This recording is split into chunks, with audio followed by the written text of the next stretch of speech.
बिस्मिल्लाहिर्रहमानिर्रहीम। सूरह मुतफ़्फ़िफ़ीन आयत नंबर 1 से आयत नंबर 17 तक हमने पिछले सबक में पढ़ा था।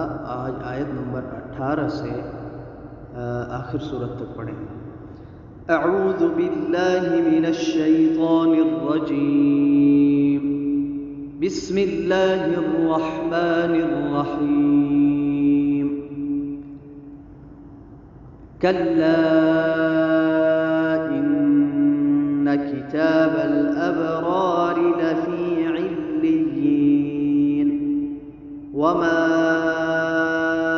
अदराक मा इल्लिय्यून किताबुम मरक़ूम यशहदुहुल मुक़र्रबून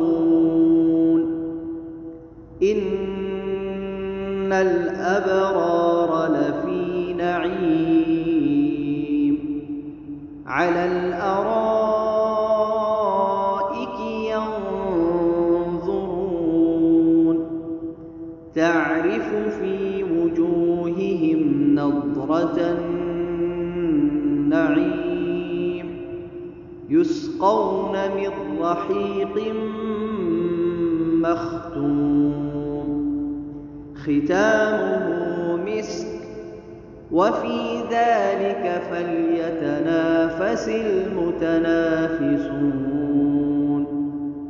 वमिज़ाजुहु मिन तस्नीम ऐनन यशरबु बिहल मुक़र्रबून इन्नल्लज़ीन अजरमू कानू मिनल्लज़ीन आमनू यضحكون वइज़ा मर्रू बिहिम यतगामज़ून वइज़ा इंक़लबू इला अहलिहिम इंक़लबू फ़कीहीन वइज़ा रअवहुम क़ालू इन्न हाउलाइ लضالून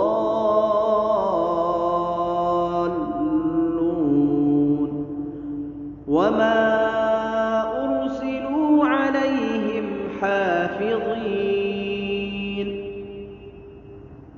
फ़ल्यौम الذين آمنوا من الكفار يضحكون على الأرائك ينظرون هل ثوب الكفار ما كانوا يفعلون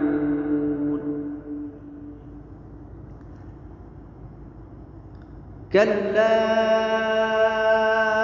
إن كتاب الأبرار لفي عليين وما أدراك ما عليون كتاب مرقوم يشهده المقربون إن الأبرار لفي نعيم على الأرائك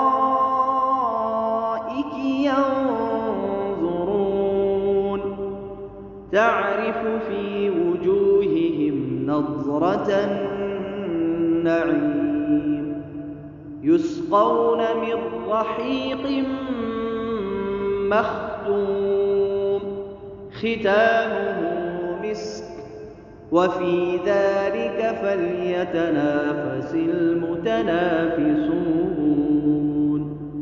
ومزاجه من تسنيم عينا يشرب بها المقربون إن الذين أجرموا كانوا من الذين آمنوا يضحكون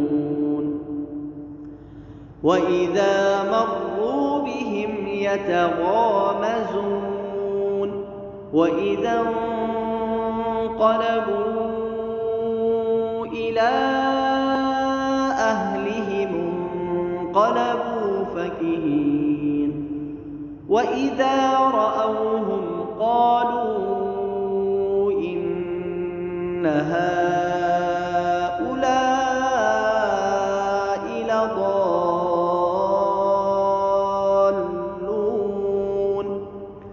وما أرسلوا عليهم حافظين فاليوم الذين آمنوا من الكفار يضحكون على الأرائك ينظرون هل ثوب الكفار ما كانوا يفعلون صدق اللہ العظیم. دو باتیں آج کے اس سبق میں سیکھیں. ایک وقف جو رموز اوقاف ہے، رموز اوقاف، کہیں آپ کو جیم ملے گا، کہیں قاف ملے گا، کہیں یہ 3 نقطے یہ آپ کو ملیں گے. ٹھیک ہے. آج کے سبق میں لام الف لا کو سمجھیں. یہ دیکھیں یہاں آیت ختم ہو رہی ہے اور لام الف لا ہے. یہ آیت کے بیچ میں کلمہ کے اوپر لام الف لا ہے. ٹھیک ہے جی. تھوڑا میں زوم کر دیتا ہوں. یہ دیکھیں لام الف لا ادھر بھی ہے، لام الف لا ادھر بھی ہے. لا کا معنی ہے نہیں، لا نہیں. ٹھیک ہے. لا الہ الا اللہ محمد رسول اللہ، کہ اللہ کے سوا کوئی معبود نہیں ہے.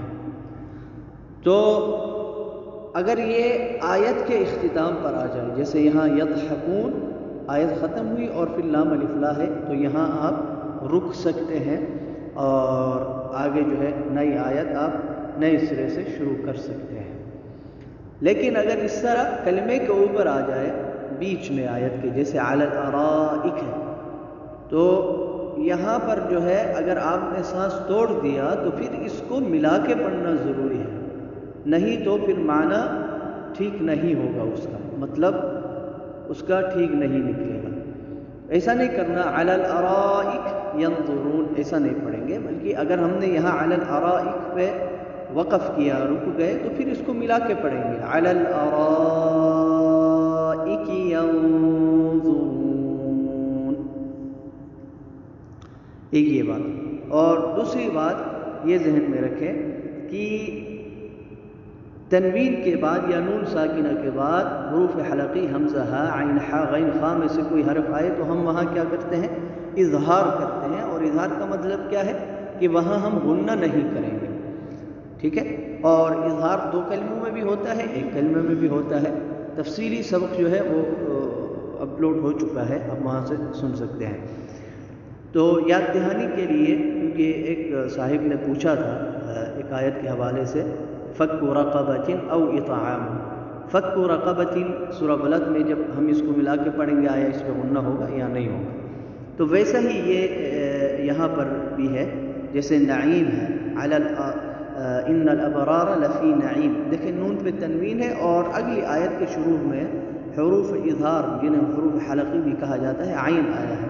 تو اگر آپ ملا کے پڑھتے ہیں اس آیت کو اگلی آیت کے ساتھ تو پھر اس صورت میں یہاں اظہار ہوگا، غنہ نہیں کریں گے.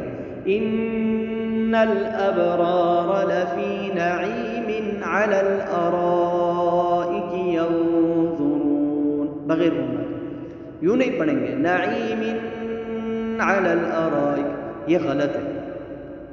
بغیر غنہ کے پڑھیں گے نعیم علی الارائک. اسی طرح مختوم ختامہ، غنہ نہیں کریں گے.